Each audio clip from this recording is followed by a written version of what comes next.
Salut les Gones, bienvenue dans le Gonecast, Gonecast plutôt, parce que le Gonecast c'est complètement autre chose.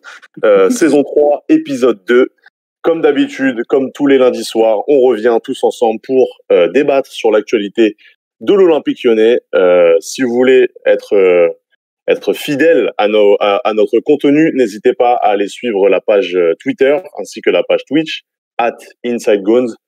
Et on vous invite aussi à réagir dans le chat, ainsi qu'avec le hashtag Gonecast. On lira vos réactions tous ensemble et on réagira tous ensemble avec mes invités que je vais vous présenter dans un petit instant. Mais avant ça, je vais vous présenter le petit programme qu'on vous a concocté pour ce soir. Alors ce soir, ça va être un grand débat sur le mercato.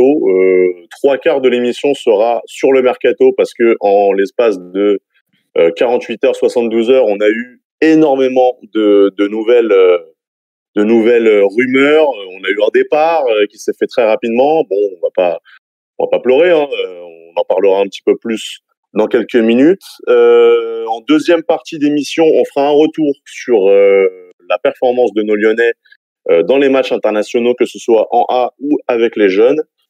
En troisième partie d'émission, donc quasiment à la fin, on fera un petit jeu. Loïs viendra défier Olimas. Voilà, j'ai un peu spoilé la liste de nos invités.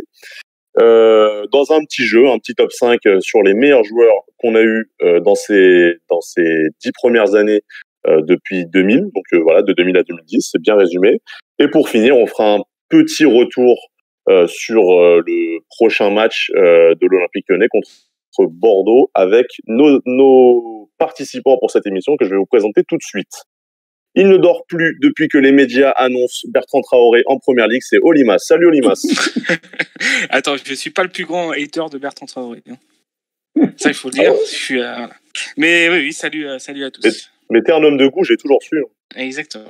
Ouais. Salut à tous. Ça fait bien plaisir de revenir ici pour ce podcast. Et on est très content de t'avoir. C'est ta première dans cette nouvelle saison. En même temps, c'est que la deuxième émission, mais Exactement. on est très content de t'avoir avec nous. Notre deuxième participant était là lors de la dernière. Il aime tailler les joueurs, mais quand il faut tailler sa barbe, il n'y a plus personne. C'est Loïs. Salut Loïs. J'ai choisi une voie. Désolé, j'ai préféré prendre les joueurs parce que moi, ils sont loin. Ils sont plus loin que moi, donc ils pourront pas me retrouver. C'est la lâcheté. Je m'appelle la lâcheté. Et ce qui est bien, c'est que demain, tu te retrouves à Lyon, t'as taillé plusieurs mecs, t'as juste à te raser, et là, méconnu, hein, ça y est. Ah, mais je perds 10 ans. Si je rase ma barbe, je passe incognito. C'est formidable. Et bon. Mais là, t'as quel âge, là? Exactement. Là, j'ai actuellement 25 ans, pour ceux qui se demanderaient. T'as 25 piges? Oui. Toi comme moi. Bah ouais. Mais il y en a qui... Ça va, on voulait discuter ou... Non, mais ouais, c'est vrai qu'on va vous laisser, c'est mieux, finalement. On va faire un podcast tous les deux, et puis voilà. Merci à vous deux. Et notre invité spécial de cette formidable soirée qui nous attend, candidat de Koh-Lanta en 2015 ainsi qu'en 2018.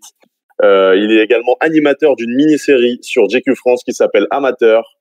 Il est amateur de football, de l'Olympique Lyonnais. Il est lyonnais de base. C'est Alban Pellegrin. Salut Alban. Salut. Très content d'être avec vous. Je vous suis avec plaisir. Et puis c'est vrai que, comme tu le disais en introduction, bien que ce soit une petite trêve footballistique à cause de l'équipe nationale, il y a beaucoup de choses à dire. Donc on va passer un bon moment ensemble. Voilà. Moi, je vis à Lyon, donc je ne peux pas me raser la barbe. Donc il va falloir que je prenne des pincettes, moi. Voilà. Écoute, très content de t'avoir déjà avec nous. Et comme tu l'as dit, des choses à dire, il y en a. Et je propose qu'on rentre directement dans le vif du sujet. Juste avant, j'aimerais quand même vous rappeler, n'hésitez pas à réagir dans le chat sur Twitch, ainsi qu'avec le hashtag Gonecast sur Twitter. On regarde de temps en temps. Je crois que vos tweets s'affichent, il me semble. Alex m'en avait parlé. De toute façon, je vais regarder le retour sur Twitch dans pas très longtemps. Je préfère me regarder droit dans les yeux sur Discord. C'est quand même largement mieux. Et non, mais tout de suite, on va plonger dans le vif du sujet, comme je l'ai dit. Le mercato. Alors, on a fait cette première émission lundi dernier. Déjà, la première bombe mardi. 24 heures après, même pas. La première bombe. On va commencer le sujet mercato par ça, parce que pour moi, c'est le plus gros, on va dire. La déclaration de Jeffrey Adelaide pour RMC, qui est tombé. Et alors là, disons que je pense qu'aucun d'entre nous déjà ne s'y attendait. Ça sort un peu de nulle part parce qu'on a peu eu la chance de le voir. Alors le joueur se plaint de pas assez jouer, mais en même temps physiquement ça tient pas. Je pense qu'il a voulu nous prouver le contraire à travers cette déclaration. Manque de peau, il s'est blessé pendant son premier match avec les internationaux espoirs. Je vais quand même vous redire cette fameuse déclaration qui nous a fait tant de peine. Ça devient difficile d'imaginer mon avenir à l'OL. Aujourd'hui, j'ai besoin de jouer et d'enchaîner les matchs. J'entends dire qu'il faut que j'attende des départs pour être titulaire, mais ce n'est pas le projet qui m'a été vendu lors de mon arrivée l'été dernier. J'aime le football plus que tout et cette situation ne peut plus durer. Pour ma progression et mon épanouissement personnel, et puisque le dialogue est au point mort, je souhaite tout simplement un autre projet. Une réaction déjà, Olimas, j'allais te dire à chaud, même si ça fait déjà une semaine qu'on est au courant de tout ça, de ses envies de départ. Est-ce que pour toi, Olimas, ça veut forcément dire un départ, cette déclaration de Jeffrey Adelaide? En tout cas, il pose les bases. J'ai l'impression qu'il veut surtout mettre la pression sur le club. Ce genre de déclaration, pour moi, est inutile, surtout maintenant. Surtout avec les possibles départs d'Aouar et Depay, sachant qu'Aouar lui prend une place et que Depay aussi d'ailleurs, parce qu'il peut jouer aussi numéro 10. Sachant que pour Depay, Olas vient de tweeter qu'il restait. Hein. Donc, oui, bon, après... on connaît Olas, mais ouais, non, c'est vraiment bizarre. C'est vraiment le timing, en fait. Le timing est vraiment, vraiment bizarre. Il y a un match de championnat. Alors déjà, en Ligue des Champions, qui joue pas, je veux dire, c'était logique. Hein. Même Depay avait eu du mal physiquement. On voyait bien à la 50e, 55e, ça commençait vraiment à pêcher. Et les entrées étaient bonnes de Jeffrey. Qu'il ait mal pris de rentrer, d'être titulaire contre Dijon. C'est ça, c'était Dijon. Putain, je ne sais même plus. C'est ça. Dijon, 4-1. Ouais, c'est vrai. Qu'il l'ait mal pris, on peut le comprendre, dans l'absolu. Mais sur les matchs de Ligue des Champions, il fallait faire une suite, il fallait continuer avec ça. Donc, pour moi, ouais, c'est vraiment bizarre ce timing et je comprends pas trop pour le coup. Toi, tu l'as pris comment, Alban, toi, de ton côté? Je rejoins un peu ce qui a été dit et en fait, avec le recul, quand tu as une bombe qui est lâchée comme ça, tu te dis, aujourd'hui on peut dire que c'est une erreur de jeunesse ou une erreur de communication comme la déclat de Karl Toko Ekambi après le Bayern, mais je pense que JRA c'est un peu différent. Il est ni bête et je pense que faut pas oublier que c'est Flo Maurice qui allait le chercher, je pense, et que comme de par hasard, aujourd'hui on a une offre de Rennes qui vient de tomber. Donc, moi, je dis qu'il n'y a jamais de fumée sans feu. C'est-à-dire qu'effectivement, piquer un petit peu au vif par rapport à ce qui s'est passé à Dijon, il y a un super directeur sportif qui est maintenant au Stade de Rennes et qui a dû l'appeler en lui disant « Écoute, là, tu seras un titulaire, tu peux jouer à la Ligue des Champions. » Je pense que voilà, je vois que cette explication-là parce que je pense que c'est quelqu'un d'intelligent, c'est quelqu'un qui a largement sa place et qui a fait une sortie un petit peu pour aller au clash, hein. Et le clash, il n'aura pas lieu parce que Juninho a été très clair et très ferme, même si malheureusement ça rajoute une nouvelle fois à cette communication lyonnaise qui de temps en temps laisse à désirer. On vient voir encore ce qu'a dit Rudy Garcia sur Téléfoot. C'est malheureux, quoi. C'est malheureux toutes ces petites déclarations. Je sais qu'on ne joue pas la Ligue des Champions, mais moi ça me gêne. Donc on va mettre le compte sur le côté de Flo Maurice et bravo à lui s'il a réussi à mettre un peu de why là-dedans. De toute façon, il y en aura. Hein. Terrier est vite parti.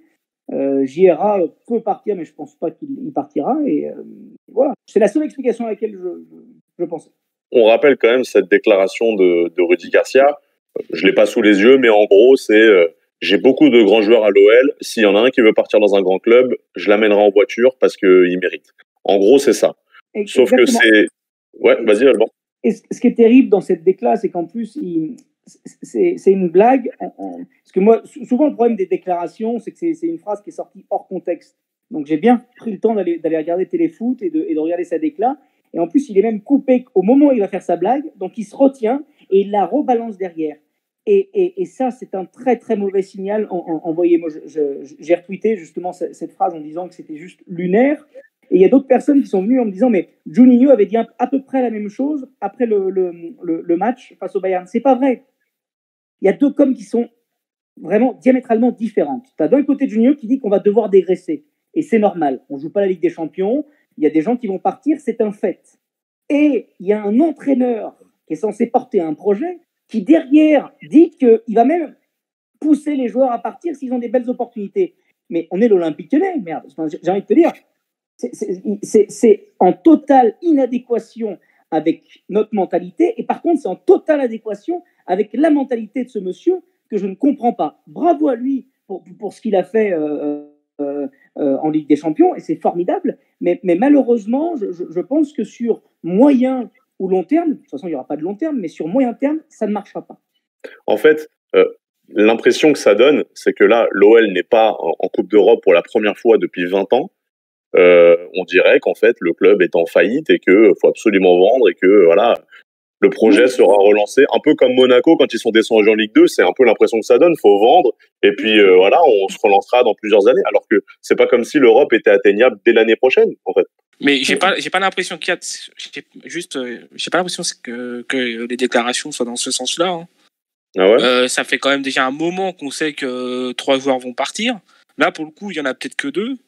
Les autres transferts, c'est des mecs qui sont pas qu'on désire plus. Quoi. Explique-moi l'utilité en tant que coach. Non, mais le coach, je suis d'accord. Juste à part te vouloir te faire passer, c'est comme ce prof qui a envie de mettre son premier de classe en avant, à pas vouloir te faire passer en disant toi t'es premier de classe et si je peux te faire sauter la classe, je te ferai sauter la classe. Enfin, c'est à part vouloir, là c'est qu'une question d'ego. C'est le rapport, ouais, Memphis et moi on est vraiment proches.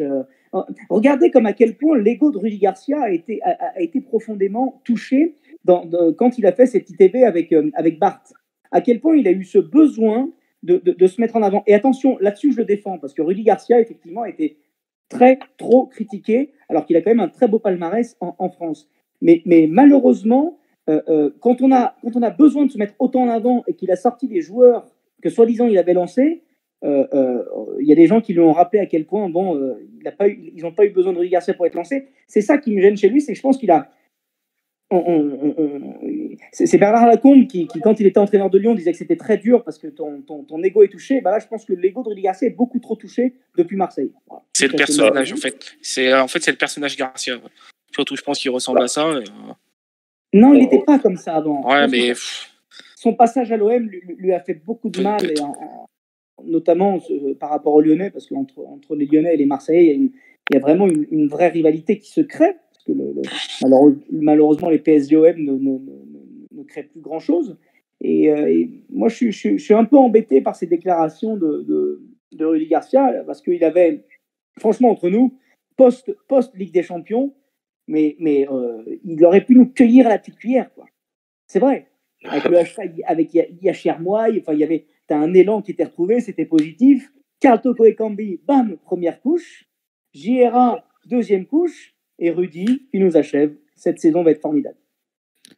Pour revenir à cette fameuse déclaration de Rudy Garcia, c'est pas surprenant dans le sens où on connaît le monsieur et on sait que dans la com, c'est quand même l'un des pires en Ligue 1. On se rappelle quand même de certaines phrases à Marseille. Je sais pas si vous vous souvenez, cette fameuse conférence de presse où il dit si Marseille n'encaisse pas de but à Dijon, s'il n'encaisse pas de but à Angers, s'il n'encaisse pas de but à Amiens, on est premier. Oui, mais non, c'est pas ça. Le football, on peut pas résumer une moitié de saison comme ça. Et là, c'est un peu à l'image de ce qu'il fait, c'est-à-dire que là, l'OL a des armes et il est prêt à les donner dans une période positive. Hein.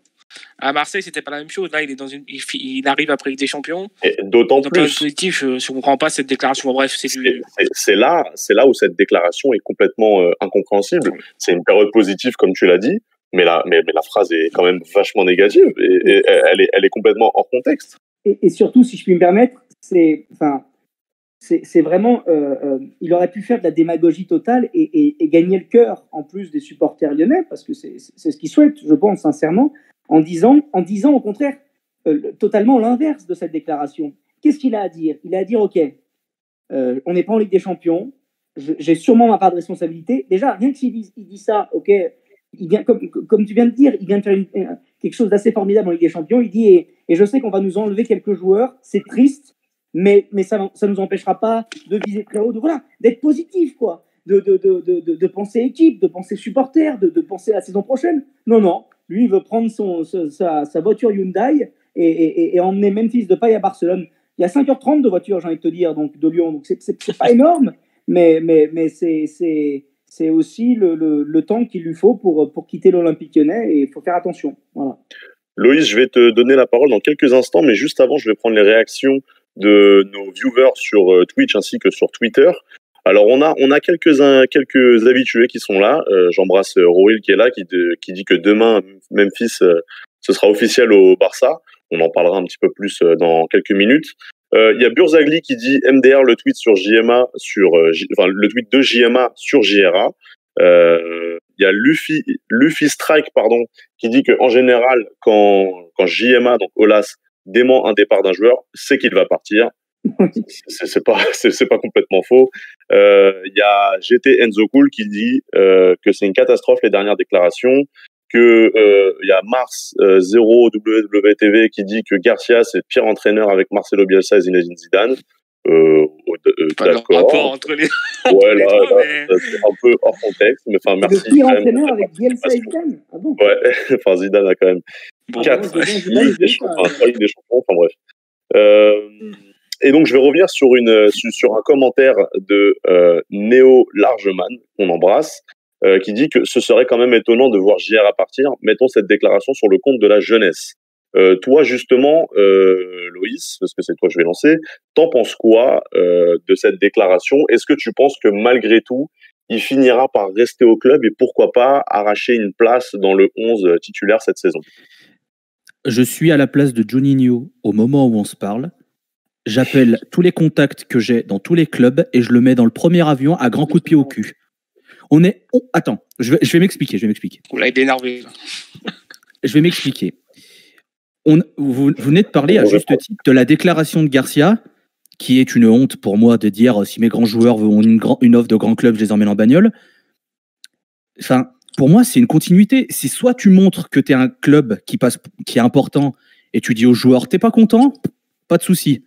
Il n'y a pas de problème. Soit tu te laisses marcher sur les pieds et on cède aux caprices des joueurs et du coup, on va enchaîner les joueurs qui vont jouer parce que ça va se plaindre. Demain, ça veut dire que vu que Bertrand Traoré s'est plaint dans la presse aussi et qu'il a dit j'ai de l'ambition, Lyon, tout ça, il l'a dit, il y a, je crois, hier ou avant-hier dans la presse. C'est pas le même type d'interview que JR, par contre. C'est pas le même type, mais il se plaint aussi et il veut jouer. C'est pareil. Donc ça veut dire que tu es aussi obligé de dire à Traoré, bah d'accord, tu t'es plaint, tu joues. Moi, je suis désolé, la déclaration de JRA, c'est une honte pour la simple et bonne raison qu'on est la première journée de Ligue 1. On serait la 30e journée, il n'a pas joué un match, le mec est frustré. Et qui a de 6 mois de blessure. On est bien d'accord sur ça aussi. Mais je veux dire, on serait la 30e journée, il n'a pas joué un match, il est frustré, tu dis, bah ouais, il n'y a pas de souci, il est jeune, il veut progresser, il joue pas.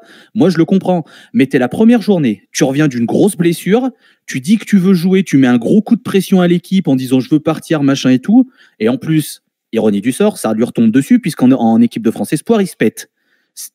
L'histoire est pas sympa avec lui. C'est pour ça que... Non, il s'est fait musculaire, je crois, mollet. Musculaire, c'est le mais il se reblesse. Après 20 minutes, quoi. Mais il se reblesse au bout de 20 minutes de jeu, donc voilà.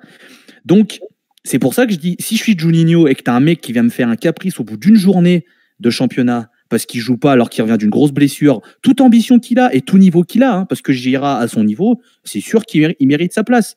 Mais t'as un joueur qui prend pas en compte tout ce qui se passe au club, les potentiels départs qui sont actés, entre guillemets, c'est-à-dire Aouar Depay, peut-être Dembélé, mais normalement, Aouar Depay, ça devrait être fait. Donc, ça veut dire qu'il y a forcément un poste qui va se libérer et auquel il a le droit de postuler. Enfin, si tu es intelligent, tu peux faire une déclaration en disant bah voilà, j'aimerais évidemment mieux jouer, mais je comprends que Rudy Garcia ait choisi la continuité. Maintenant, c'est à moi de me battre pour ma place. S'il avait dit une déclaration comme ça en disant bah, je veux me battre pour ma place, j'ai envie de briller à l'OL, c'est un grand club, c'est frustrant, mais voilà, en bossant, j'ai envie de montrer. Tout le monde aurait fait super, bonne mentalité, le mec a envie, et tout le monde aurait été derrière lui. Maintenant, je pense qu'il n'y a pas un supporter lyonnais qui a envie de voir J.R.A. sous le maillot de Lyon parce que. J'exagère peut-être un peu. Je sais pas si on est encore là. Mais c'est quand même, pour moi, c'est une erreur grave. Et comme vous le disiez, c'est pas le premier à faire une erreur grave de com.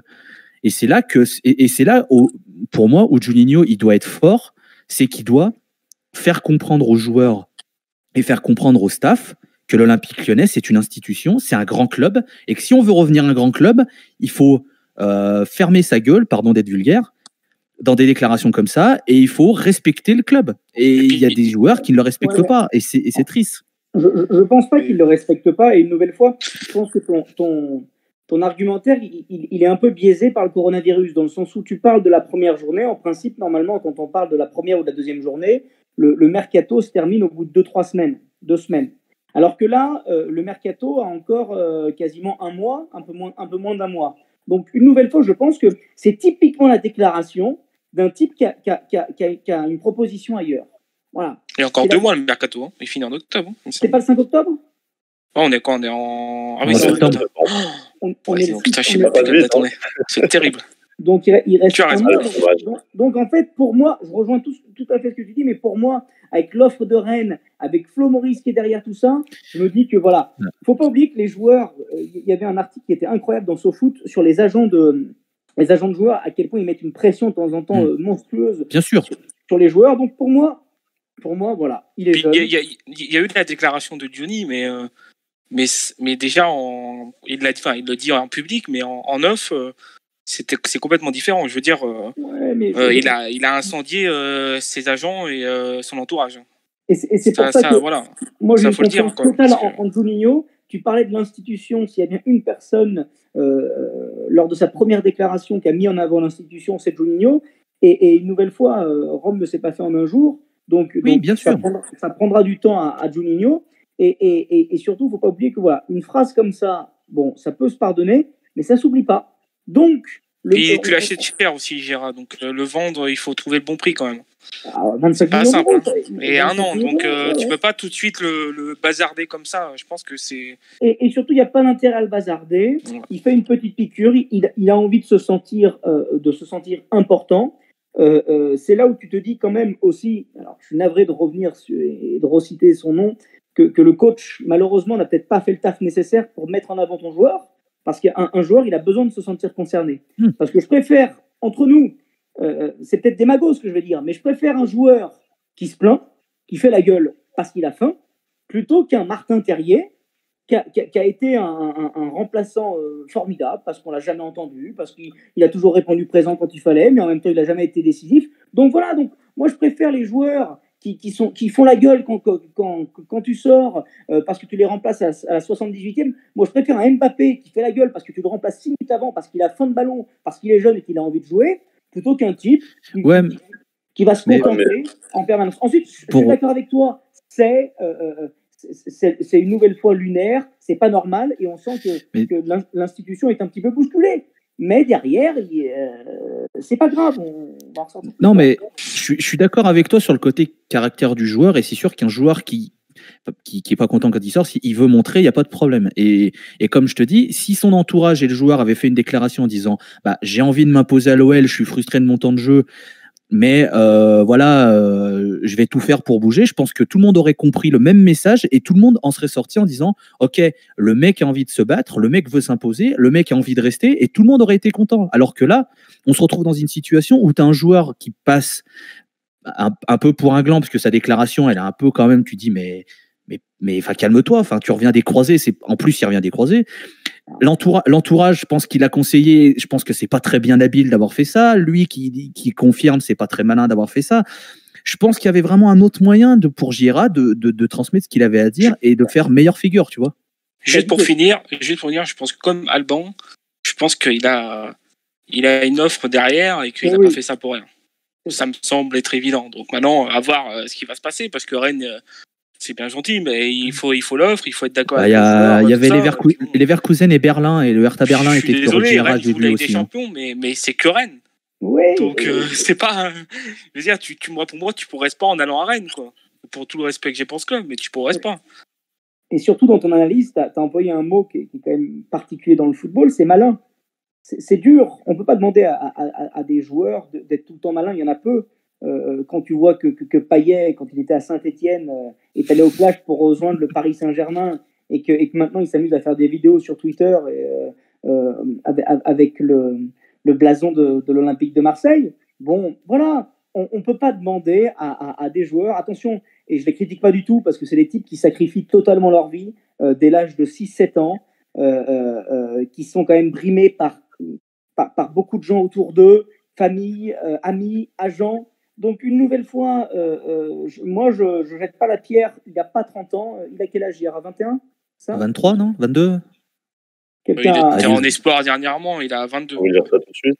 Je crois qu'il a 22, qu'il a 22, mais voilà, oui, il est jeune, il a le temps. Voilà. Il est jeune. Il a 22 ans. Il a déjà fait des conneries en partant à Arsenal à 16 ans, d'ailleurs. Il a quel âge, t'as dit?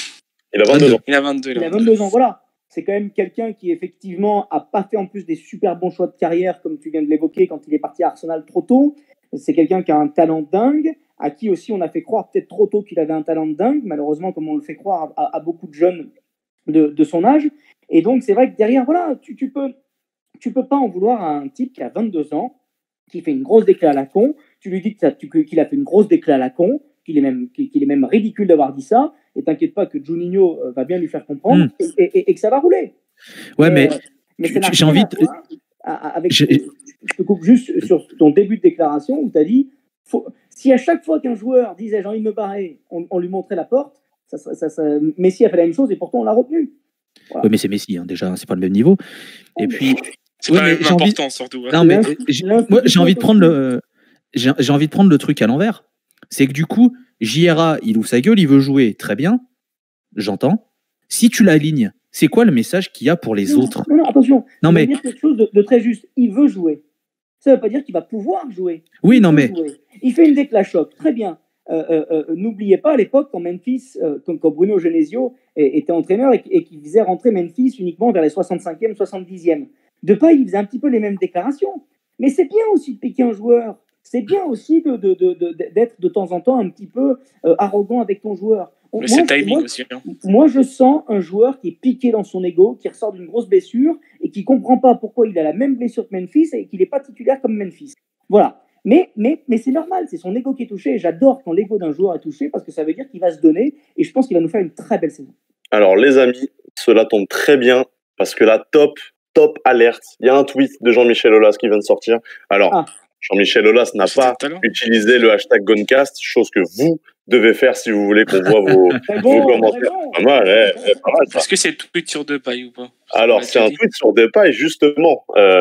Jean-Michel Aulas, président de l'Olympique Lyonnais, pour ceux qui ne sont pas au courant, qui réagit à un article de foot01.com qu'on salue, qui en gros titre Depay envoie Valselion, départ imminent.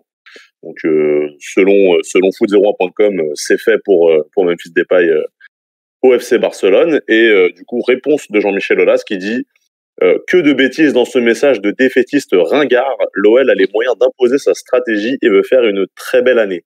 On va justement rebondir un peu sur Memphis Depay, mais ainsi que sur beaucoup d'autres joueurs qui sont sur le départ. Il y en a qui sont sur le départ. Juste cette déclaration, ça veut dire que l'offre n'est pas assez forte du Barça. Et que, voilà, je veux juste te dire ça. Clairement. C'est incroyable. C'est le meilleur président de France. Jean-Michel Aulas est incroyable. C'est-à-dire que c'est le type qui dit que Michael Essien, moi j'appelle ça la jurisprudence Michael Essien. Michael Essien ne partira jamais. Et à l'époque, ils ont aligné combien? J'ai pas envie de dire bêtises, parce que je crois qu'on parlait en francs ou en euros, je sais pas, je suis un peu vieux. C'était 35, je crois, il me semble. C'était un transfert. C'était monstrueux à l'époque. Ouais. Donc voilà, moi, et alors, c'est un petit peu démago son tweet, ça se trouve, ça veut dire qu'il va partir. Mais c'est quand même incroyable, et c'est ça qu'on a envie d'entendre. C'est le foot, c'est un peu de mauvaise foi, c'est que de temps en temps, on n'est pas d'accord, mais parce qu'on est supporter, et que le supporter, c'est comme un journaliste, c'est pas objectif. Voilà, je suis désolé. Donc, à partir de ce moment-là, un tweet comme ça, c'est les tweets qu'on a envie de lire, c'est les tweets qu'on a envie d'entendre, et surtout la dernière phrase qui dit que l'Olympique Lyonnais a les moyens de garder ses joueurs. Mais pourquoi est-ce qu'il ne va pas les garder? Juste parce que justement, il gère aussi ça comme une entreprise. Et bravo à lui, mais non, j'adore. But de l'Italie. But de l'Italie, ok. Merci pour pour cette multiplex Alban. Voilà, pour plus de résultats, veuillez contacter Alban Pellegrin. Il est disponible en DM sur Twitter. On va rester sur le mercato lyonnais parce que évidemment c'est pour ça qu'on est là. Alors il n'y a pas que Memphis sur la liste des transferts, j'ai envie de dire. Alors il y a d'un côté la liste des transferts, les joueurs qui sont à vendre, et de l'autre côté les joueurs qui sont convoités par d'autres clubs. Dans tous ces joueurs-là, il y a énormément de joueurs. Cette semaine, on a eu que ça, que des nouveaux joueurs, que des joueurs qui sont sur le départ, des joueurs qui sont déjà partis, des joueurs où c'est quasiment fait. Alors on a Oussama Aouar, Memphis Depay, Raphaël, Marcelo, Tété, Koné, Traoré, Reine Adélaïde, Denayer, Moussa Dembélé. Déjà, moi, j'ai la tête qui tourne. Je sais pas vous, je peux plus. Pour remettre les choses dans le contexte, Marsal à Wolverhampton, c'est fait. Il a signé, il a posé avec le maillot. Merci pour tout, Marsal. On te gardera dans nos cœurs à vie, même si t'as quand même mis une victoire dans tes cages contre le PSG. Enfin bref, merci à toi. On a Marcelo qui serait bon, c'est pas quasiment fait, mais ça a l'air quand même assez avancé pour Başakşehir, club dans lequel Raphaël. Marcelo, non mais je vois ce que j'ai. Bon, Marcelo, c'est une connerie, Marcelo, mais après. C'est une connerie de le vendre ou de... Non, c'est une connerie l'info. Je pense que c'est les Turcs qui se sont trompés de Brésiliens, c'est tout. Déjà, je vois pas, à l'heure actuelle, je vois pas pourquoi on se séparait de Marcelo, sachant qu'on a perdu Marsal. C'est-à-dire que là, tu vas aller à Bordeaux avec une charnière complètement. Enfin, il n'y aura plus personne, donc non, je pense que c'est une connerie l'info. Bah, c'est ça. Marsal vient de partir. Maintenant, surtout. Voilà. C'est ça. Marsal vient de partir.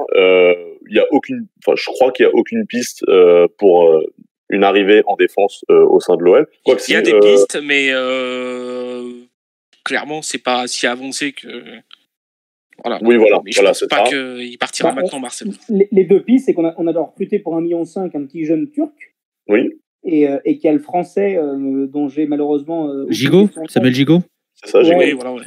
Qui est en Russie, là, c'est ça Ouais. Puis il y a Diomande, apparemment, est très bien vu par Juninho, je lisais. Il le considère comme vraiment très, très, très, très bon. Donc, est-ce qu'ils veulent aussi profiter de cette année sans Coupe d'Europe pour peut-être lancer quelques jeunes avec, entre guillemets, moins de risques? Je sais pas, un jeu fabule. Hein. Mais est-ce qu'on va peut-être le voir prendre quelques minutes aussi dans une défense? De toute façon, on verra bien Bordeaux. Est-ce qu'on parlera de Bordeaux tout à l'heure, mais c'est Raoult, Andersen ou Diomande. Je vois pas. Alors, Bard éventuellement. Ça sera pour tout à l'heure. Mais... La transition est toute faite.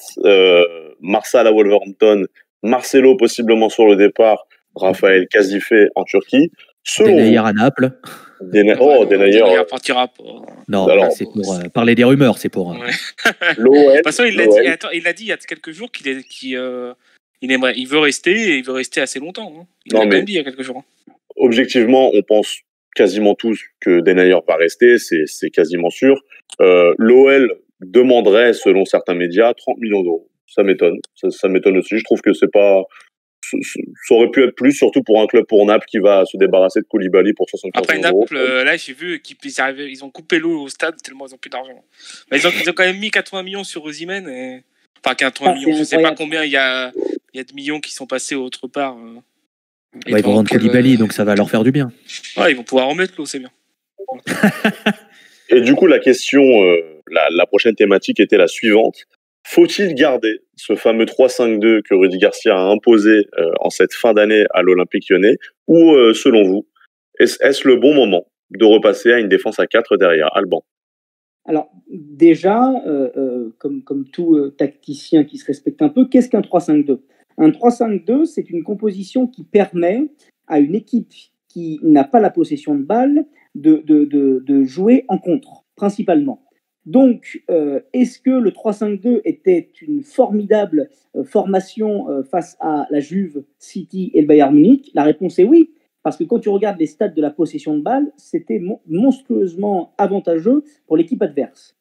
Est-ce qu'il faut garder un 3-5-2 en Ligue 1? La réponse est non, parce qu'on va jouer face à des gens qui vont défendre. On l'a vu face à Dijon. Hein, ça a été terrible, même de prendre ce premier but. Les stats du nombre de centres de Maxwell Cornet, c'est un record en Ligue 1. Non, mais on va pas en reparler. Ouais, non, excuse-moi Alban, t'as sûrement pas dû écouter l'émission dernière, mais c'était déjà assez compliqué.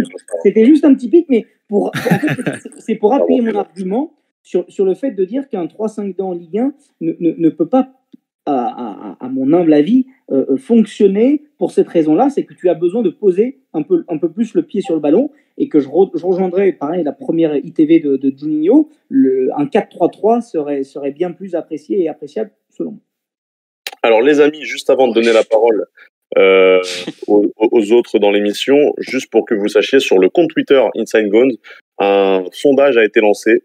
Selon vous, faut-il repasser à une défense à 4 ou bien garder le 3-5-2? On vous invite à y répondre et en même temps à réagir avec le hashtag Gonecast ou bien dans le chat sur Twitch. Alors je vous cache pas que le débat est assez bien animé de notre côté.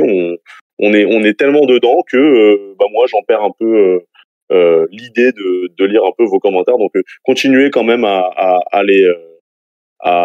commenter. Je ne lirai peut-être pas vos commentaires. on est 101 en live là sur Twitch. Merci à vous déjà. Je crois qu'on est sur un record. Je sais pas si on a déjà fait autant. En tout cas, je sais que l'émission dernière on n'a pas fait autant. Je crois que la saison dernière on avait fait plus. Mais en tout cas voilà, merci à vous d'être là. C'est toujours un plaisir de vous avoir et on espère que vous passez un bon moment à nos côtés. Olimas, est-ce que toi tu penses qu'il faut garder ce 3-5-2? Alors je suis pas d'accord avec Alban sur le fait de qu'à 3 ou à 5, parce que ça dépend un petit peu de la tactique.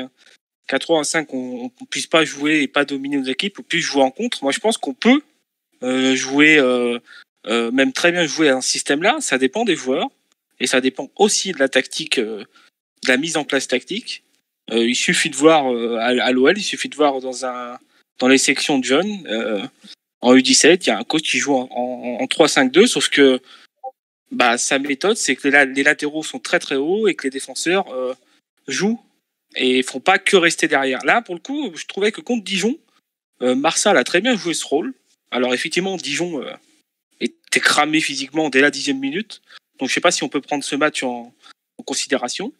Mais je trouve que ce système peut être intéressant si on a des latéraux qui savent centrer, ce qui a priori pas forcément le cas.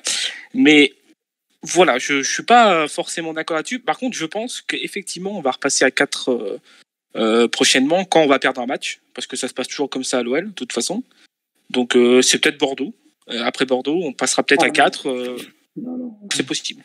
Mais après, il faut trouver un arrière-gauche, parce qu'a priori, Koné, on n'a pas trop l'air de compter dessus. On a Melvin Barr. Cornet, oui, mais on ne fera pas jouer Melvin Barr, à mon avis. Je pense.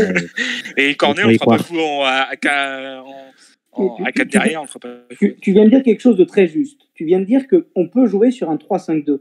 Bien sûr qu'on peut jouer, mais quel a été ton argument juste derrière? Il a dit qu'on peut jouer surtout avec les latéraux. Et excuse-moi, mais le vrai football que j'aime n'a jamais joué en 3-5-2. Le vrai football qu'on aime, c'est pas des latéraux qui vont essayer de centrer absolument pour faire une tête. C'est le 4-3 à la lyonnaise, comme on a eu dans les années. Mais... Exactement. Ça, je suis d'accord. Voilà, pour moi, c'est ça qui était puissant. C'est si tu comptes sur tes latéraux pour apporter un apport offensif, c'est que tu n'es pas un fin tacticien. Alors qu'à l'époque, quand tu avais à gauche Malouda, à droite Govou, qui allait en avant et que tu avais en plus ton milieu de terrain qui arrivait et donc tu créais un surnombre dans la surface adverse, ça c'est joué. Et surtout dans un 4-3-3, contrairement au 3-5-2, c'est que tu abandonnes un petit peu ton milieu de terrain. Moi, j'aime ce milieu à 3 parce qu'on contre Dijon, il n'était pas abandonné, il était quand même présent. Ça reste que Dijon.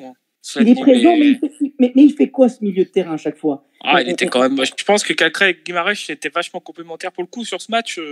Je pense qu'on a été plutôt bon au milieu de terrain, mais je pense que sur d'autres matchs, on peut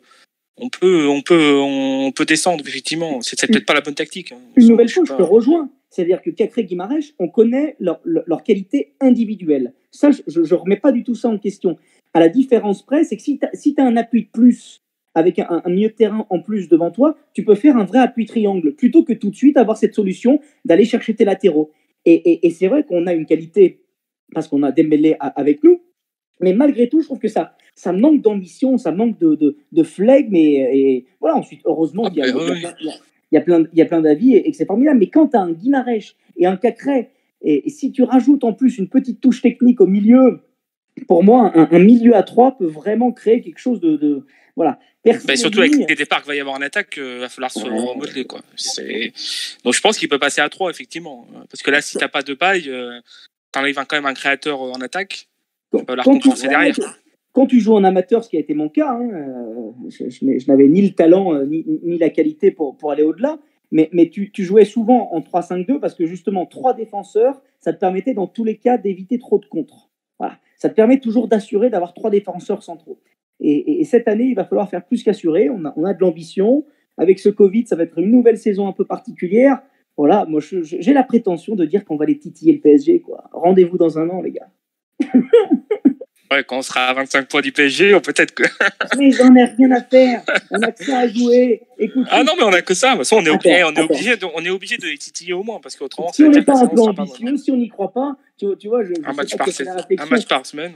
Bordeaux, et on fera la transition juste après. Mais Bordeaux, c'est déjà un match important parce que Bordeaux, c'est une belle équipe. Ils ont leurs 2 premiers matchs, face à Nantes, c'était une purge. Mais attention, Bordeaux, c'est pas mauvais. Ils vont justement nous attendre, ils vont jouer un petit peu en contre. Donc, ça va être déjà, pour moi, un premier test, Bordeaux. Je sais qu'on en parlera après du match, donc j'ai pas envie de le casser le fil conducteur. Mais je pense que ça va être déjà très, très intéressant, cette opposition. Alors, est-ce que l'OL titillera le PSG? Ça, évidemment, c'est trop tôt pour faire des conclusions. Mais même si c'est trop tôt, il faut se souhaiter dès aujourd'hui. Tu vois ce que je veux dire? Évidemment. Quand tu es amoureux de quelqu'un, même si elle est inatteignable, putain, ça coûte quoi de rêver? Non, mais on est supporter. Sur un malentendu, ça peut marcher. Non, mais c'est vrai, on souffre suffisamment ces derniers temps pour en début d'année, si on ne se met pas à rêver un petit peu en ayant l'ambition. De toute façon, on ne peut pas ambitionner plus que ça par la Coupe de France. Voilà, Coupe de France et championnat. Donc voilà, on est à la première journée. On a gagné déjà 3 points. Déjà, face à Dijon, les 20 premières minutes, j'ai cru que j'allais perdre 5 kilos de sueur. Donc, sur les 70 centres de cornet, effectivement. Laissez-nous rêver un tout petit peu et on ne sait jamais, quoi. Allez, soyons fous. Montpellier l'a fait, Monaco l'a fait, pourquoi pas nous, quoi. Voilà. Sur un malentendu, ça peut marcher. Le slogan tous les jours entre limaces. Alors, top tweet, top mercato, je ne sais pas comment on peut appeler ça, mais il y a un tweet sur le mercato lyonnais qui vient juste de tomber de la part de Manu Longeon, qu'on salue, je sais qu'il nous regarde. On est 111 sur le live, excellent. Donc, le tweet de Manu Longeon est le suivant. Kenny Tété serait proche de Fulham en Angleterre. Donc, voilà, encore un nouveau Lyonnais dont on n'avait pas entendu parler pendant... Là, on avait 6 latéraux. On va en avoir plus que 2 ou 3. Déjà, en quelques jours, c'est n'importe quoi. On avait 3 latéraux à gauche, 3 à droite. Et c'est là où tu vois que Kaloulou va manquer terriblement. Ouais. Terriblement. Mais Juninho avait dit qu'il fallait qu'il se séparait des deux, et malheureusement, on s'est séparé un peu trop tard des deux, Raphaël et Tété. Pas séparé, une nouvelle fois. Je ne vais pas le citer, notre coach Rudy Garcia, mais c'est un manque de considération, une nouvelle fois, de la part, pour moi, d'un coach. C'est très facile, tu sais, voilà, au dernier moment, de retourner vers lui et de lui faire une belle proposition, alors que Milan le suit depuis plus longtemps. Alors, après, jusqu'à Lulu, je rajoute quand même que ça date d'il y a un peu plus longtemps, quand même. Ça fait, en plus, j'ai vu que Ponceau l'a dit là, dans une interview, qu'il a reconnu les torts, que ça fait 1 an déjà avant d'avoir proposé d'avoir eu des discussions, qu'effectivement, il y a eu des propositions qui n'étaient pas à la hauteur. Enfin bref. Puis bon, il y a une histoire Kaloulou aussi à l'OL qui n'a pas très bien tourné pour les 2 autres. Donc, et d'ailleurs, il y en a un 4e qui arrive en U17. Ouais, mais ça n'a pas très bien tourné pour Gédéon et Aldo. Donc, effectivement, Pierre s'est dit que c'était peut-être mieux de partir. Bon, après, on verra bien pour la suite. Hein. Alors, les amis, il faut absolument qu'on avance parce que là, on a dépassé les limites. Mais alors là, juste, on va clôturer ce sujet très rapidement. Loïs, t'as pas trop donné ton avis là-dessus.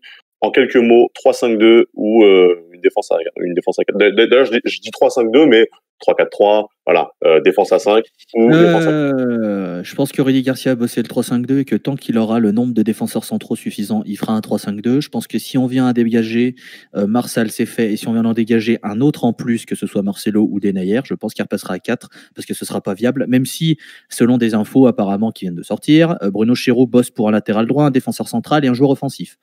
Donc, si elle recrute un défenseur central pour remplacer Marsal, je pense qu'on va se faire la saison en 3-5-2. Après, on n'est pas dans le secret des dieux et comme l'a dit Oli, on n'est pas à l'abri de voir Lyon-Bordeaux en 3-5-2, enfin Bordeaux-Lyon en 3-5-2, qu'on paume pour X ou Y raison, et que le match d'après, on soit en 4-4-3. Je pense vraiment 4-3-3, je veux dire. On est vraiment pas à l'abri. Donc, ce serait pas la première fois avec Garcia, on a vu avec non, Chinzo clairement aussi, pas. changer directement. Bon. Donc, du coup, toi, tu dis, Loïs? Moi, pour le moment, je resterai en 3-5-2 parce que c'est ce qui a été bossé le plus. Ça m'enchante pas, hein, mais on sent quelque chose qui commence à se créer. C'est pas la panacée, attention, hein, on est bien d'accord. Mais alors, ça marchouille, tu vois. C'est quoi ton 3-5-2? C'est qui tes deux attaquants devant? Rapidement. Eh ben, il fallait être là la semaine dernière, enfin. Non, si Memphis s'en va. Si Memphis s'en va, je pars avec Dembélé Traoré ou Dembélé Karl Toko. De toute façon, il n'y a pas le choix. Hein. Traoré va partir, je pense. Donc, Traoré, il n'a pas d'offre. Mais donc, pour le moment, on est bien obligé d'en faire quelque chose. Ouais. Donc, ouais. Ou JRA, bien profil sûr. Que de paille. Bon, ou JRA Dembélé, pour moi, je ne serais pas contre. Alors, on va faire 1h30 d'émission là. C'est exactement ça. 3-5-2 ou une défense à 4. Réponse dans quelques jours contre Bordeaux, sujet dont on parlera dans quelques minutes. Juste avant, le résultat du sondage sur Twitter, 3-5-2 ou 4 défenseurs derrière. Alors, ce qui est marrant, c'est que dans les commentaires, il y a beaucoup de 3-5-2. Maintenant, si on regarde le résultat du vote, alors déjà, 888 votes sur 100 viewers. Il va falloir m'expliquer, mais pourquoi pas. C'était sur Twitter, donc il y a des gens qui votent sans oui, voilà. Exactement. Il faut leur dire de venir, enfin. Il faut leur dire de venir. C'est pas croyable. Non, très sérieusement, merci beaucoup déjà à vous tous d'avoir voté. 888 votes, c'est complètement fou. Du coup, c'est 4 défenseurs qui l'emportent à 69%, si ça c'est pas un signe, contre 31% pour le 3-5-2. Moi, si je peux donner mon avis en quelques secondes, je suis complètement d'accord avec Alban. Il y a beaucoup d'équipes en Ligue 1 qui jouent défensif, et je pense que c'est bien de jouer à 4 défenseurs, histoire de se donner peut-être un peu plus d'armes devant, même si c'est vrai que le 3-5-2, ça peut être bien marqué, sauf qu'on accorde. Juste un petit truc, 4 défenseurs, c'est-à-dire qu'on va jouer haut, et Marcelo, c'est pas possible quand tu joues haut. Donc, il va falloir faire autre chose que ça. Parce que autant à 3 derrière, t'as 2 mecs à côté avec lui, mais là, à 4, on a vu la saison dernière, les boulevards qu'il y avait. Pour moi, c'est pas viable.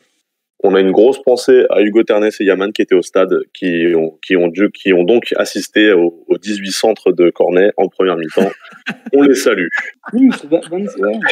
C'est d'ailleurs pour ça qu'Hugo est pas là, hein, parce qu'il est encore en. Il est en convalescence. Là. Et il est pas là, il est pas bien, hein, le pauvre. Du coup, on va faire un très court retour rapide sur la performance des Lyonnais pendant cette trêve internationale. Moi, je vous cache pas que j'ai profité de cette trêve pour faire une petite pause avec le foot, parce que mine de rien, autant on a eu quelques mois de confinement, autant depuis le retour du foot, on en a beaucoup. Alors, pas eu beaucoup d'OL, mais enfin moi qui regarde le foot un peu partout en Europe, on a des matchs tous les jours. Tout le monde, on a des matchs tous les jours, et moi j'ai commencé à être un peu fatigué, surtout que moi les pays ça me dit moins. Je pense que je suis pas le seul. Tout ce que je sais, c'est que Denayer a marqué pour la Belgique, donc bravo à lui. Est-ce que vous, premier but avec la sélection, merci Olimas, est-ce que vous avez vu quelques prestations des Lyonnais? Est-ce qu'il y a quelques Lyonnais qui vous ont plu rapidement?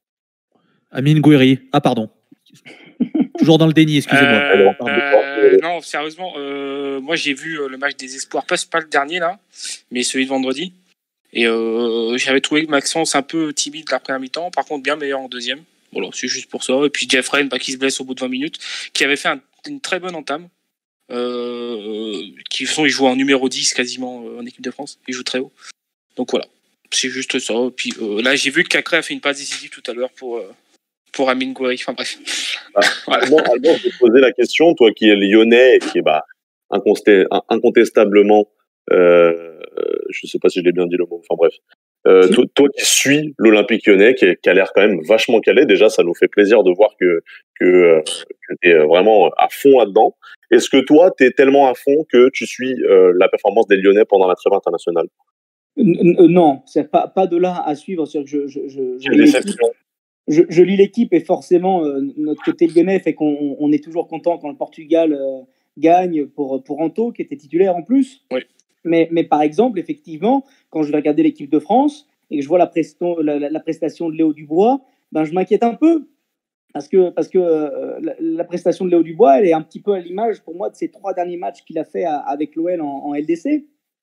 C'est-à-dire que je pense qu'avec les journalistes de l'équipe, même si je les aime beaucoup, on n'a pas dû voir les mêmes matchs parce que les notes étaient plutôt bonnes, alors que moi, ses prestations étaient justement un petit peu à l'image de ce qu'il a fait, face à la Suède. Tu peux pas reprocher un type comme lui. Il est volontaire, il est positif, il a vraiment envie, mais ça manque de talent. Quand même pas de talent, mais de technicité, parce que talent c'est méchant. Il est vraiment neutre en fait. Il est neutre. Moi, il me rappelle un ancien. Il me rappelle François Clerc. Alors, je sais pas si c'est vraiment positif. Ah moi, François Clerc. Dans ta démarche, je veux dire. Après, il est meilleur, je pense, mais c'est franchement. C'est quand même c'est pas le pire de nos latéraux, c'est peut-être le meilleur, mais bon. François Clerc, c'est vraiment. Mais il a une belle carrière à l'OL, François Clerc. Moi, je lui souhaite très sincèrement. Ah oui, il a fait des champions. Il a été même performant à un moment. Bon. Très performant. Il remplace Réveillère. Voilà, donc. Dubois, je trouve qu'elle est super cette parallèle avec François Clerc. C'est un type qui peut quand même nous apporter, et en tout cas, on ne peut pas espérer mieux. Et voilà, donc non, j'ai suivi effectivement les Français un petit peu de loin. Je suis content pour Denayer aussi, mais ensuite, quand on passe au pays, seul le bleu, le blanc et le rouge résonnent dans mon cœur. Voilà. Bah écoutez, pas que ça ne nous intéresse pas, mais on est quand même vachement en retard. Et moi, j'ai très envie de faire ce jeu qui arrive juste après. Palmarès de Léo Dubois, je suis pas terrible, mais j'ai des bonnes notes dans l'équipe, et ça, c'est déjà bien. Merci les gars de vos réactions. Il y en a qui ont fait des carrières sur des notes de l'équipe. Hein. Donc, c'est pas bien, faux. Le palmarès de Dubois sera toujours supérieur à celui de Payet, donc c'est toujours plaisant à savoir. Voilà. Oh, le sud. Oh, ne l'oublions jamais, sauf si effectivement la Coupe de la Réunion compte par palmarès. L'arbitre a dit jouer. Hein, avant jouer. Vous laissez signe, les gars, ou pas? Allez les gars, on enchaîne sur ce jeu, cette petite battle. Alors la dernière fois on a eu un battle, et là c'est un nouveau battle qu'on a. Ce soir c'est Olimas contre Loïs. Alban, on va se mettre tranquille au fond du canapé, au fond de notre siège pour regarder ça. Les gars, vous nous avez concocté votre top 5 des 5 meilleurs joueurs sous l'Olympique Lyonnais entre 2000 et 2010. Loïs, je te laisse nous présenter ton top en premier. Alors, déjà, il faut dire que c'est quand même quelque chose qui n'est pas facile à faire. Hein. On va pas se. C'est vrai que c'est vachement dur. Moi, je n'aurais pas pu. Franchement, c'est trop de réflexion, c'est trop. Voilà. Alors, c'était hyper facile. Je pense que voilà, les gens vont être un peu énervés. Alors en 5, Djila Diarra, parce que pour moi, ça a été. J'ai préféré prendre Djila Diarra plutôt que Michael Essien, parce que pour moi, Djila Diarra, il sort du Vitesse Arnhem, et que quand il débarque, on est tous à se dire qui c'est celui-là. Essien avait déjà été bon à Bastia, mais Diarra, on se dit mais qui c'est, Vitesse Arnhem aux Pays-Bas, pourquoi on va chercher ce type? Et au final, il nous a tous fait fermer notre gueule, et il a été incroyable au milieu de terrain. Donc c'est pour ça qu'il prend le pas pour moi par rapport à Essien, mais s'il y a Michael Essien à cette place, c'est pas gênant. Voilà, donc voilà pourquoi je le mets en numéro 5. En numéro 4, le but de l'Écosse, formidable, moi aussi je fais des multiplex. Yes. En numéro 4, j'ai mis un joueur emblématique de la défense, qui est Chris, parce que Chris, c'est les années 2000, c'est Lyon qui gagne, c'est son leadership, c'est Chris. Ça me paraissait impossible de faire un top 5 sans le mettre. Je l'ai mis peut-être un peu bas pour certains, mais mes 2 premiers étaient fixés, et le 3e, j'ai mis un joueur du cœur en 3e. J'ai peut-être mis un peu haut par rapport à certains, mais je vais m'expliquer tout de suite. En 3, j'ai mis Thiago. Alors, je sais que certains vont peut-être penser qu'il est un peu haut parce qu'il n'est pas forcément resté très longtemps à l'Olympique Lyonnais, mais c'est un joueur qui m'a fait vraiment rêver pour sa qualité de vision du jeu, pour sa technique, pour ce qu'il a apporté, et surtout, il est venu remplacer, si je dis pas de conneries, Michael Essien. J'ai un doute, maintenant j'ai un trou de mémoire, je suis désolé. Oui, c'est ça. C'est ça? Non, c'est Essien. C'est Essien. Il fait l'aller-retour, chacun va dans un. C'est Stade Chelsea, exactement. Et donc quand il signe, on se dit qu'est-ce qu'il va faire. Il remplace donc un Michael Essien qui était énorme avec l'OL, donc il a quelque chose d'assez important à faire, et il le fait magnifiquement bien. Et puis juste son but à Geoffroy Guichard, cette espèce de piqué qui met avec la douceur d'un lit en soie, le ballon qui tombe juste sur la ligne et qui rentre, rien que pour ça, moi, mon cœur de fan de foot est à jamais conquis par ce but. Bon, et là, on attaque ce qui est pour moi le duo qui était logique. En deux, alors c'est pas forcément emblématique de toute la décennie, mais selon moi, je pouvais pas ne pas le mettre, c'est Sonny Anderson en numéro 2.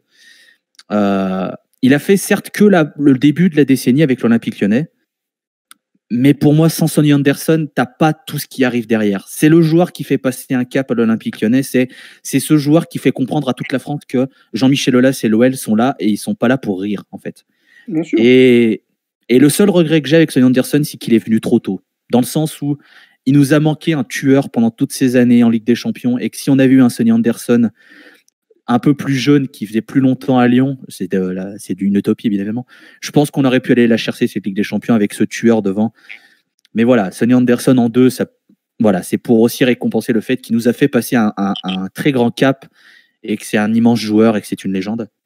Et en 1, bon, il n'y a pas de surprise, c'est Juninho, je ne veux pas faire de suspense parce que c'est le joueur des années 2000 de l'Olympique Lyonnais.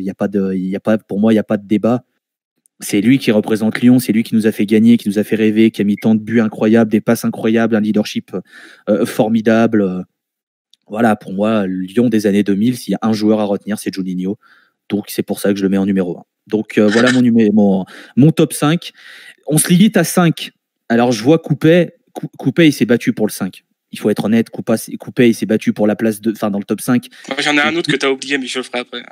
Et oui, Govou aussi, je suis d'accord. Mais se limiter à 5, c'est terrible, parce qu'il y a beaucoup de joueurs. Il y a beaucoup de joueurs qui peuvent aller dans un top 5. C'est mon top 5. Bien évidemment, il y a d'autres choix. Et je pense que quand Oli fera son top 5, je serai aussi d'accord, parce qu'il y a des joueurs qui ont leur place totalement que j'ai pas mis, parce qu'il a fallu faire un choix, qui a aussi un peu l'affect qui joue forcément. Donc voilà mon top 5. J'ai hâte d'avoir l'avis de vous, tout simplement. Et on va y passer tout de suite. Olimas, tu vas nous présenter ton top 5. Il me semble qu'en 5e position, tu as mis Claudio Bovu. Explique-nous pourquoi. Alors attends, j'ai mis un joueur, mais je vais juste changer de place, le 4 et le 5 quand même. Je me suis dit. Mon 5, ça va être Thiago. Pour toutes les raisons qu'a dit. C'est pas ça qu'on a sur l'écran.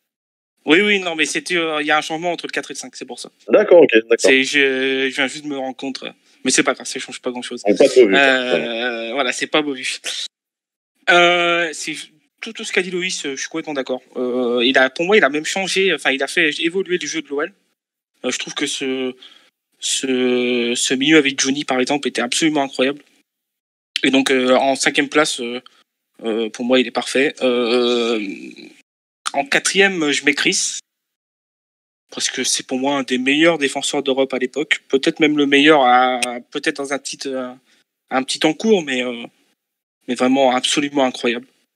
En 3, je mets Sidney Govou. Alors, c'est mon joueur favori. C'est mon joueur préféré. Ah ouais? Ouais, c'est mon joueur préféré. Je l'avais en PP, comme on dit sur Twitter à l'époque, il y a quelques années. Et c'est pour tout ce qu'est Govou, à la fois extra sportif et sportif. Et voilà, c'est mon joueur préféré. Tous ses buts sont magnifiques. On parle du Bayern, mais il y en a d'autres. Marseille. Marseille. Sur le dégagement de Frédéric Déhu, absolument incroyable. Et le deuxième, c'est Karim. Tout simplement parce que c'est le meilleur joueur sorti du centre de formation. C'est un regret incroyable de l'avoir eu que quelques saisons. Je crois que c'est 2 ou 3 saisons vraiment. 2 saisons au top niveau, si je dis pas de bêtises. Et voilà. Et je pense qu'il aurait même pu faire une saison en plus, mais bon après quand le Real t'appelle, je peux pas faire grand chose. Et je pense que l'OL a bien facilité le transfert. Tu vas et on te dépose en voiture. Voilà. Et puis bon, il a un tout petit peu marqué le club de Madrid. Petite carrière. Ouais, petite carrière, pas grand chose. Et voilà, donc je pense qu'il mérite ce classement. Et puis bon, le premier, je pense que tout le monde le connaît, c'est Johnny. Il y a pas grand chose à dire sur Johnny. Moi, j'espère juste qu'il va réussir en directeur sportif. Et autant qu'il a réussi, même pas forcément autant, juste 50% en vérité de ce qu'il a fait en tant que joueur. Et puis voilà, c'est mon 5. Il n'y a pas de Essien ni de Diarra, parce que je savais aussi que Loïs allait en mettre un des deux. Mais voilà, c'est mon. Et puis Sony, effectivement, j'aurais peut-être même dû, mais j'ai préféré mettre ces 5-là. Ouais, mais Govou, je comprends. Govou, c'est vrai que c'est. Ouais, c'est le pire. C'est énorme. C'est peut-être pas le plus fort des. C'est même pas le plus fort des 5, mais c'est l'affectif. Mais je comprends. Alors, on a les 2 top 5 qui sont alignés. Merci à Alex, déjà le régisseur de notre émission, qui a super bien géré le graphisme ce soir. Oh là là, la transition incroyable. J'ai eu la chance de voir ça, sachant que je regarde pas beaucoup le live. Il y a quand même 3 joueurs qui sont revenus dans vos 2 classements. Il y a Chris, il y a Thiago et il y a bien évidemment Juninho. Alban, la première question que je vais te poser sur ces 2 tops, est-ce qu'il y a selon toi des absents? Bien sûr qu'il y a des absents. Et puis alors c'est marrant que vous ayez mis tous les 2 Thiago. J'adore Thiago. Je trouve qu'il a une classe incroyable, mais ça dépend, hein. mais voilà, c'est que Thiago, enfin, là, le mettre dans le top 5, c'est assez surprenant pour moi. Effectivement, vous avez mentionné aussi Greg Coupet. Pour moi, c'est important de mettre Greg Coupet. Quelqu'un pour moi aussi qui a rajouté une grinta et que je mets à chaque fois. Ouais, c'est Lisandro. Mais Licha, c'est plus après 2010. On peut pas forcément. C'est pas faux. Franchement, j'y ai pensé. Je me suis dit, je vais le mettre, mais sauf que c'est vraiment après 2010 pour le coup. Il arrive 2009, mais bon. Donc c'est vrai que Sonny Anderson, par contre, pour moi, c'est voilà, il fait sens totalement là-dedans. Juni aussi. Ensuite, voilà, Chris Edmilson, c'était quand même assez incroyable. Enfin, on pourrait faire de toute façon quand tu fais ton 11 de légende.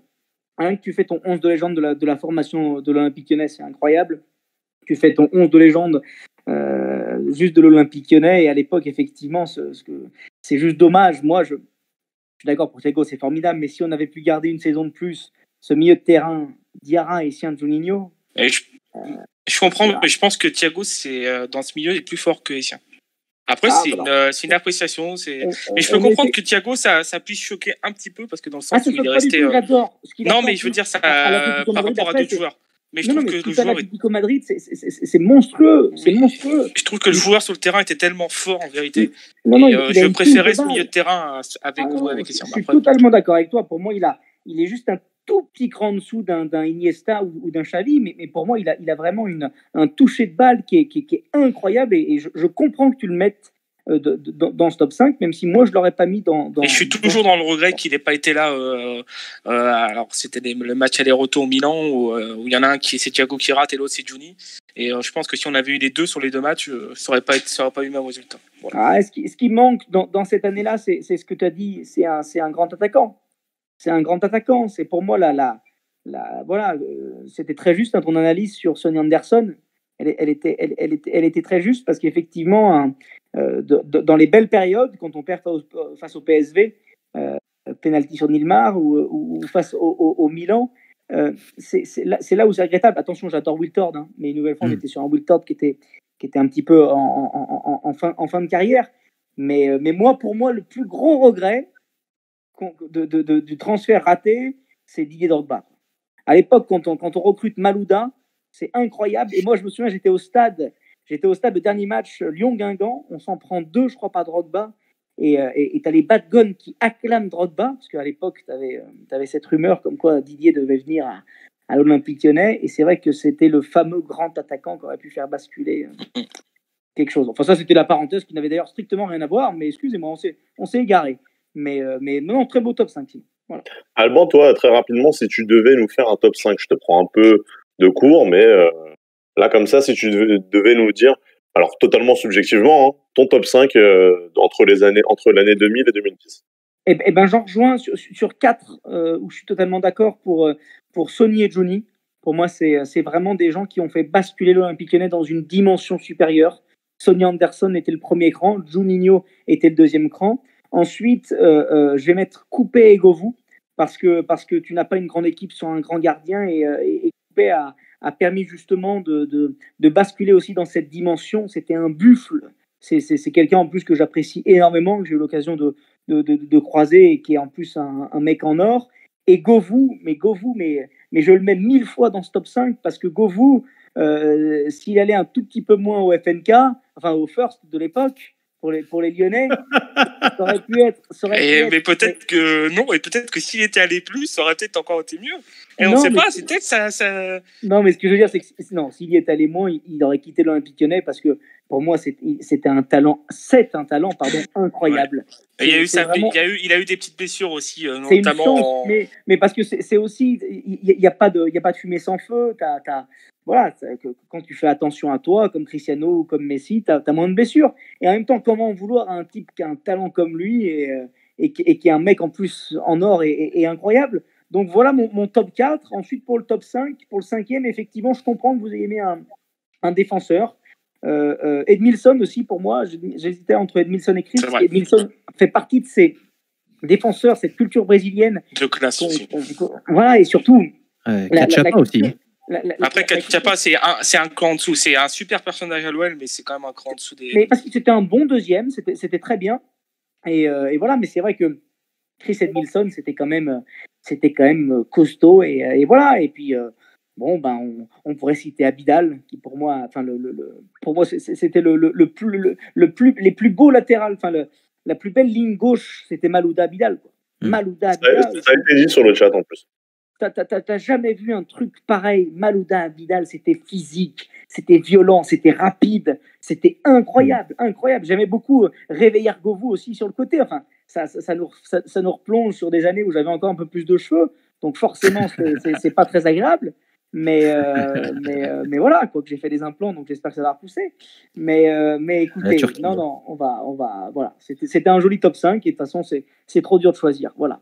Le tien aussi était très bon, Alban.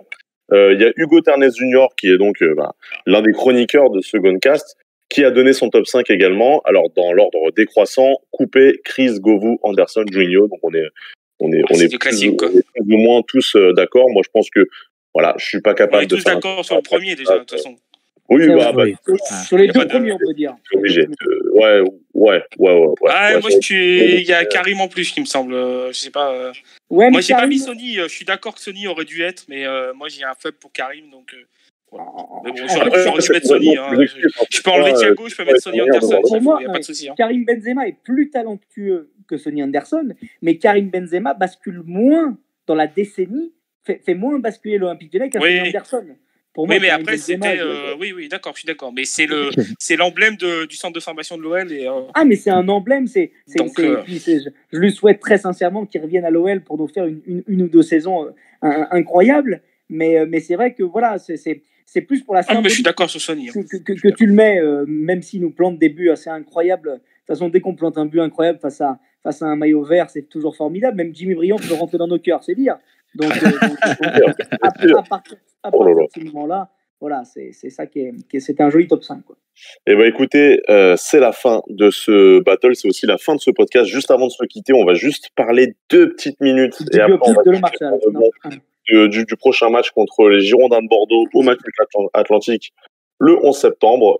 Juste très rapidement, Alban, fais-nous un petit pronostic de ce match-là et après tout. Le match piège par excellence, le match où voilà, c'est un vrai match de Ligue 1. C'est un match où on peut s'ennuyer, où il peut y avoir un 0-0 terrible et on peut remettre tout notre football en question. On peut en planter 3 comme on peut en prendre 4. Bienvenue dans la Ligue 1, bienvenue chez nous en tant que supporter de l'Olympique Lyonnais. On sera présent et avec plein d'espoir. Comme je l'ai dit, pour moi, on va les titiller le PSG. Donc si j'ai envie d'être cohérent par rapport à toutes les bêtises que je vous sors depuis 1h07 maintenant, et ben on va gagner. Voilà. Bah écoutez, toi tu mets une victoire combien avec les titulaires, vas-y, sois joueur. Bordeaux, ils savent pas vraiment en planter. Allez, un bon 2-0, quoi. Un bon 2-0. 2-0, avec qui marque attends, il y a peut-être la moitié des joueurs qui sont partis, donc on ne sait pas qui. Ouais. Non, j'ai vraiment envie de croire en Moussa, parce que je suis d'accord avec vous sur le fait que si Depay et Aouar partent, Moussa Dembélé va nous faire une saison. Et il marque pas mal à Bordeaux, en plus. Il a déjà marqué l'année dernière. C'est incroyable. Et donc voilà, donc Moussa, et pourquoi pas un petit but, le premier petit but de Cacré, quoi. Voilà, allez. Ce serait bien. Je rajoute avant qu'on arrête. Je pense que physiquement, on est quand même encore au-dessus avec tout ce qu'on a fait en Ligue des Champions, tout ça. Donc je pense qu'on va prendre l'ascendant en deuxième mi-temps. Et Je pense qu'on gagnera ce match. Ce sera pas simple, mais je pense qu'on va le gagner quand même. Parce que Bordeaux, c'est quand même pas terrible. Même si Gasset, il a ramené quelques trucs, quelques valeurs, mais bon. On n'est pas non plus sur une équipe incroyable de Bordeaux. Quand tu vois l'équipe, c'est pas non plus. Tu vois, tu viens de citer un nom qui va m'empêcher de dormir quand je pense qu'on aurait pu avoir Blanc, Gasset à l'Olympique Lyonnais. Oui, oui. Mais ça, c'est. Ça, faudra en parler un jour. Voilà. Mais, le moment, bref, on se parlera plus tard. Ah voilà, merci Alban, merci. C'était un plaisir. Plomber le moral déjà. Non, vous inquiétez pas. C'est sur ces dernières phrases défaitistes ringardes qu'on va se quitter. Pas du tout, on se quitte toujours sur la phrase de Barthes, l'Olympique Lyonnais est une formidable raison d'être heureux, même si on est en Ligue 2. Voilà, ça c'est moi qui l'ai rajouté. Voilà. Et bah, en plus ça arrive, donc merci. Exactement. Merci à vous tous de nous avoir suivis le Goncast. Putain, mais ce soir, c'est trop bien. La première phrase et la dernière phrase. Le Goncast. Le Goncast touche enfin à sa fin. Merci à tous de nous avoir suivis en espérant que vous avez passé un bon moment. Je pense que c'est le cas pour nous tous. Merci à Loïs et à Olimas d'avoir été avec nous tout au long de cette émission. Merci à Alban Pellegrin. J'espère que tu as passé un bon moment avec nous et surtout, tu reviens quand tu veux. C'est un plaisir. Eh ben, de débattre. La prochaine fois, mettez-moi juste un Stéphanois ou un Marseillais qu'on puisse un peu le rentrer dedans. Parce que c'est une bonne idée. C'est pas assez marrant quand on est tous d'accord. C'est une bonne idée. Et franchement, Alex, Hugo, je sais que vous nous écoutez.